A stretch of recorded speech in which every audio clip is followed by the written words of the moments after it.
5월 29일 사무엘하 14장 1절에서 15장 22절.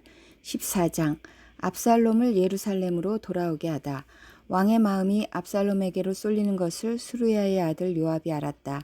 요압이 드고아로 사람을 보내어 거기에서 슬기로운 여인 한 사람을 데리고 와서 부탁하였다. 그대는 초상당한 여인처럼 행동하시오. 몸에는 상복을 입고 머리에는 기름도 바르지 말고 이미 오랫동안 죽은 사람을 애도한 여인처럼 꾸민 다음에 임금님 앞으로 나아가서 내가 일러주는 대로 호소하시오.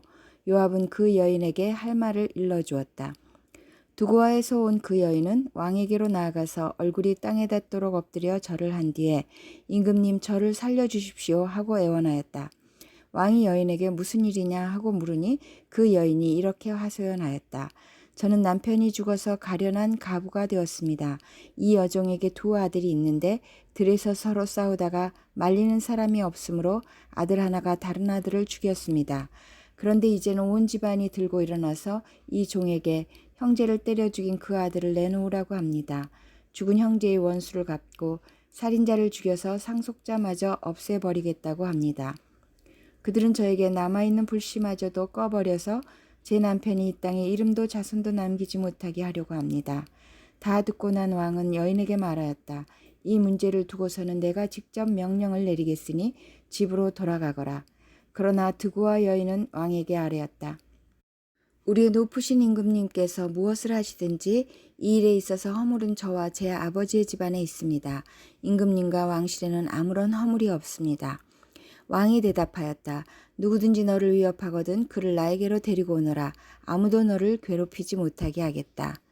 여인은 또 간청하였다. 그러면 임금님께서 섬기시는 주 하나님께 간구하셔서 저의 죽은 아들의 원수를 갚으려고 하는 집안 사람들이 살아있는 저의 아들까지 죽이는 크나큰 범죄를 저지르지 못하게 막아주시기를 바랍니다. 왕이 대답하였다. 주님께서 확실히 살아계심을 두고 맹세하지만 내 아들의 머리카락 하나도 땅에 떨어지지 않게 하겠다. 그 여인이 또 간청하였다. 이 종이 높으신 임금님께 한 말씀만 더 드리도록 허락하여 주시기 바랍니다. 왕이 그렇게 하라고 하니 그 여인이 이렇게 말하였다. 어찌하여 임금님께서는 하나님의 백성에게 그처럼 그릇된 일을 하셨습니까? 임금님께서는 임금님의 친아들인 왕자님이 이 나라로 돌아오는 것을 허락하지 않으셨습니다. 이러한 처사는 지금까지 이 종에게 말씀하신 것과는 다릅니다. 임금님께서는 그렇게 말씀만 하시고 왕자님을 부르지 않으셨으니 이것은 잘못된 일이라고 생각합니다. 우리는 다 죽습니다. 땅에 쏟으면 다시 담을 수 없는 물과 같습니다. 그러나 하나님은 생명을 빼앗지 않으시고 방책을 베푸셔서 비록 내어 쫓긴 자라 하더라도 어떻게 해서든지 하나님께 버림받은 자가 되지 않게 하십니다. 높으신 임금님, 제가 지금 임금님을 찾아뵙고서 이런 말씀을 드리게 된 까닭은 제가 친척들의 위협을 받으면서 이 문제를 임금님께 아뢰면 임금님께서 제가 간구하는 바를 들어주실 것이라는 확신이 섰기 때문입니다. 저희 집안 사람들이 저와 저의 아들을 죽이려 하고 하나님이 주신 이 땅에서 끊어버리려고 하지만은 임금님께서 저의 사정을 들어서 아시면 구원하여 주실 것이라고 생각하였습니다. 이 종은 또 높으신 임금님께서는 말씀으로 저를 안심시켜 주실 것이라고 믿었습니다. 임금님은 바로 하나님의 천사와 같은 분이시니까 저의 호소를 들으시고 선악을 가려내실 것이라고도 생각하였습니다. 임금님이 섬기시는 주 하나님께서 늘 임금님과 함께 계시기를 바랍니다. 마침내 왕이 그 여인에게 물었다. 너는 내가 묻는 말을 내 앞에서 조금도 숨기지 말고 대답하여라. 그 여인이 대답하였다. 높으신 임금님의 분부대로 하겠습니다.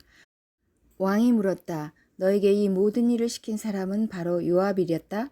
여인이 대답하였다. 높으신 임금님께서 확실히 살아계심을 두고 맹세하지만 높으신 임금님께서 무슨 말씀을 하시면 오른쪽으로든 왼쪽으로든 피할 길이 없습니다.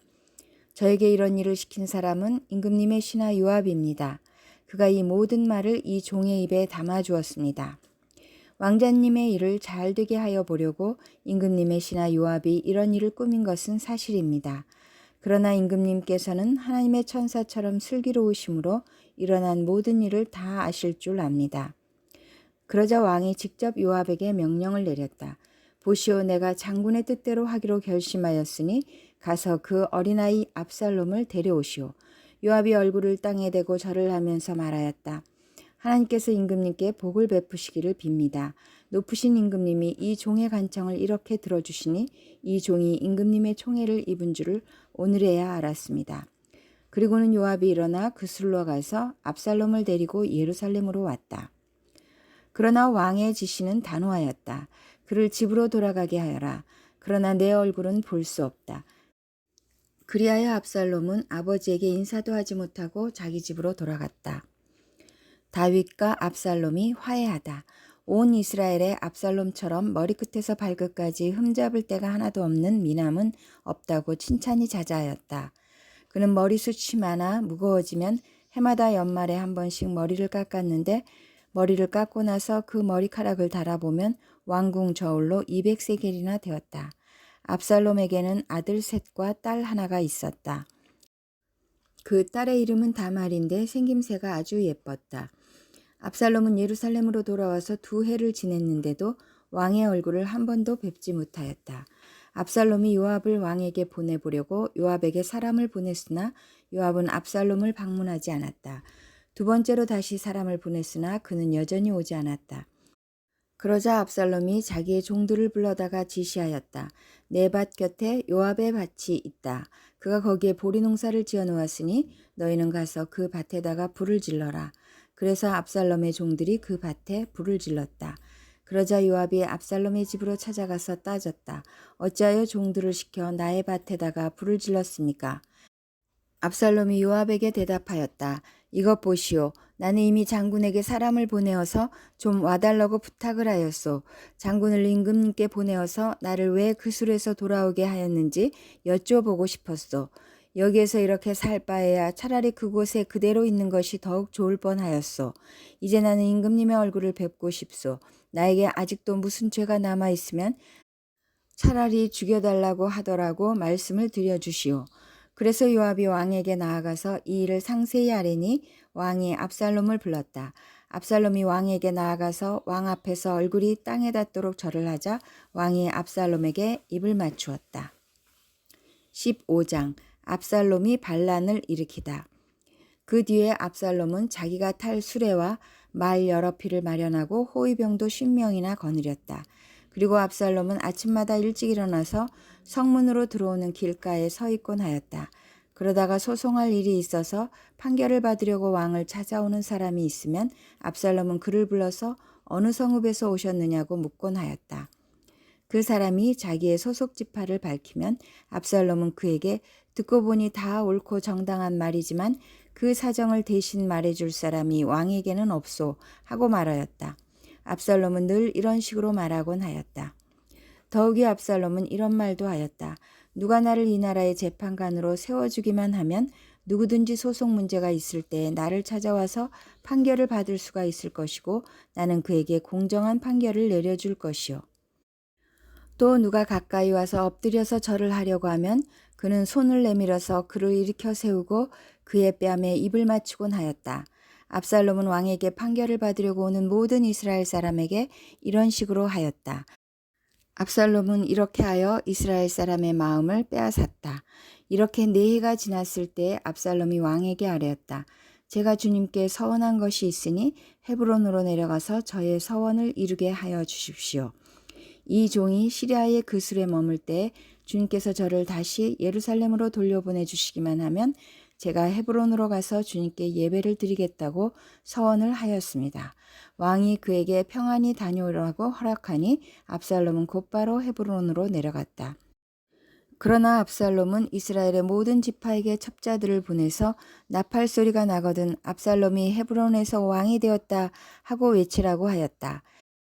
그때 200명이 압살롬과 함께 예루살렘에서 헤브론으로 내려갔다. 그들은 손님으로 초청받은 것일 뿐이며 압살롬의 음모를 전혀 알지 못한 채로 그저 따라가기만 한 사람들이다. 압살롬은 또 사람을 보내어서 다윗의 참모이던 길로 사람 아이도벨을 그 성읍인 길로에서 올라오라고 초청하였다. 아이도벨은 길로에서 정기적인 제사일을 맡아보고 있었다. 이렇게 반란 세력이 점점 커지니 압살롬을 따르는 백성도 점점 더 많아졌다. 다윗이 요단강 쪽으로 도망하다. 전령 한 사람이 다윗에게 와서 보고하였다. 이스라엘 백성의 마음이 모두 압살롬에게로 기울어졌습니다. 그러자 다윗은 예루살렘에 있는 모든 신하에게 말하였다. 서둘러서 모두 여기에서 도망가자. 머뭇거리다가는 아무도 압살롬의 손에서 살아남지 못할 것이다. 어서 이곳을 떠나가자. 그가 곧 와서 우리를 따라잡으면 우리에게도 재앙을 입히고 이 도성도 칼로 칠 것이다. 왕의 신하들이 왕에게 대답하였다. 모든 일은 임금님께서 결정하신 대로 하시기 바랍니다. 이 종들은 그대로 따르겠습니다. 왕은 왕궁을 지킬 후궁 10명만 남겨놓고 온 가족을 거느리고 예루살렘을 떠났다. 왕이 먼저 나아가니 모든 백성이 그의 뒤를 따라 나섰다. 그들은 먼 궁에 이르자 모두 멈추어 섰다.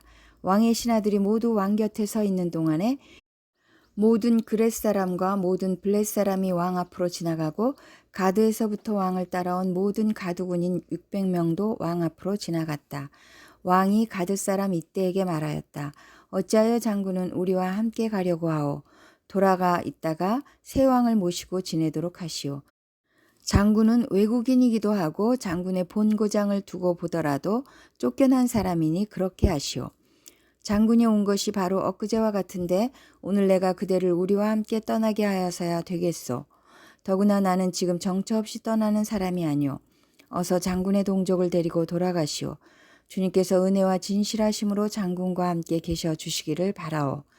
그러나 이때는 왕에게 대답하였다. 주님께서 확실히 살아계시고 임금님께서도 확실히 살아계심을 두고 맹세합니다만 그럴 수는 없습니다. 임금님께서 가시는 곳이면 살든지 죽든지 이 종도 따라가겠습니다. 그러자 다윗이 이때에게 말하였다. 그러면 먼저 건너가시오. 그리하여 가드 사람 이때도 자기의 부하들과 자기에게 딸린 아이들을 모두 거느리고 건너갔다. 요한복음 18장 1절에서 24절 18장 배반당하고 잡히시다. 예수께서 이 말씀을 하신 뒤에 제자들과 함께 기드론 골짜기 건너편으로 가셨다. 거기에는 동산이 하나 있었는데 예수와 그 제자들이 거기에 들어가셨다. 예수가 그 제자들과 함께 거기서 여러 번 모이셨으므로 예수를 넘겨줄 유다도 그곳을 알고 있었다. 유다는 로마 군대 병정들과 제사장들과 바리새파 사람들이 보낸 성전 경비병들을 데리고 그리로 갔다. 그들은 등불과 횃불과 무기를 들고 있었다. 예수께서는 자기에게 닥쳐올 일을 모두 아시고 앞으로 나서서 그들에게 물으셨다. 너희는 누구를 찾느냐? 그들이 대답하였다. 나사렛 사람 예수요. 예수께서 그들에게 말씀하셨다. 내가 그 사람이다. 예수를 넘겨줄 유다도 그들과 함께 서 있었다. 예수께서 그들에게 내가 그 사람이다 하고 말씀하시니 그들은 뒤로 물러나서 땅에 쓰러졌다. 다시 예수께서 그들에게 물으셨다. 너희는 누구를 찾느냐? 그들이 대답하였다. 나사렛 사람 예수요. 예수께서 말씀하셨다. 내가 그 사람이라고 너희에게 이미 말하였다. 너희가 나를 찾거든 이 사람들은 물러가게 하여라. 이렇게 말씀하신 것은 예수께서 전에 아버지께서 나에게 주신 사람을 나는 한 사람도 잃지 않았습니다 하신 그 말씀을 이루게 하시려는 것이었다. 시몬 베드로가 칼을 가지고 있었는데 그는 그것을 빼어 대제사장의 종을 쳐서 오른쪽 귀를 잘라버렸다. 그 종의 이름은 말고였다. 그때 예수께서 베드로에게 말씀하셨다. 그 칼을 칼집에 꽂아라. 아버지께서 나에게 주신 이 잔을 내가 어찌 마시지 않겠느냐. 대제사장 앞에 서시다. 로마 군대 병정들과 그 부대장과 유대 사람들의 성전 경비병들이 예수를 잡아 묶어서 먼저 안나스에게로 끌고 갔다. 안나스는 그 해의 대제사장인 가야바의 장인인데 가야바는 한 사람이 온 백성을 위하여 죽는 것이 유익하다고 유대 사람에게 조언한 사람이다. 베드로가 예수를 모른다고 하다. 시몬 베드로와 또 다른 제자 한 사람이 예수를 따라갔다.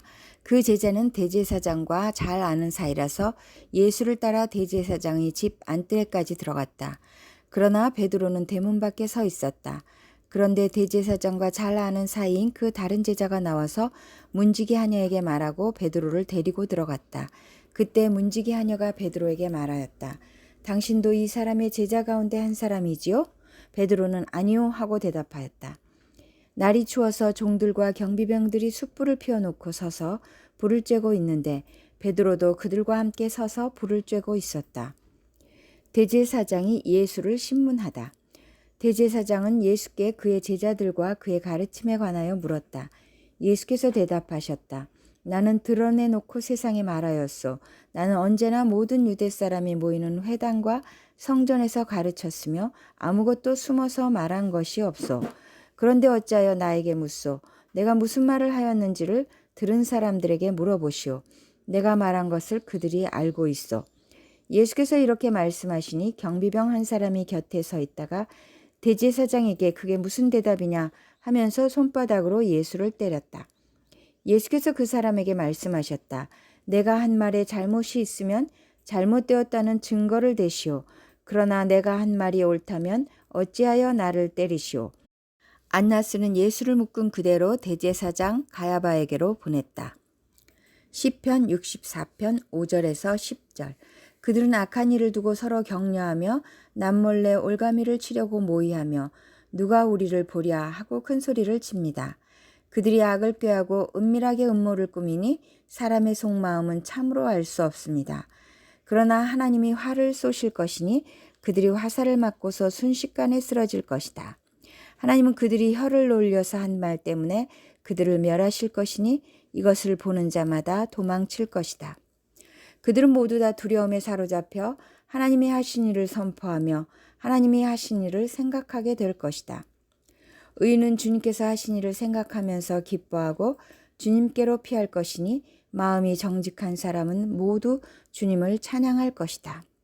잠언 16장 8절에서 9절. 의롭게 살며 적게 버는 것이 불의하게 살며 많이 버는 것보다 낫다.